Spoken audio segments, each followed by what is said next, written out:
કે આ 84 વિધાનસભા મત વિસ્તારના ધારાસભ્ય પણ ભારતીય જનતા પાર્ટીના છે.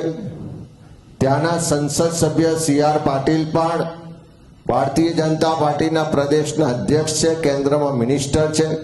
અને એમના જ મત વિસ્તારમાં 2,40,000 મતદારોની ચકાસણીમાં 40% એટલે 30,000 કરતા વધારે ખોટા મતદારો મળતા હોય, એનો મતલબ છે કે 12.3% મતદારો ખોટા હોવાનું આટલી પ્રાથમિક ચકાસણીમાં ધ્યાનમાં આવ્યું છે.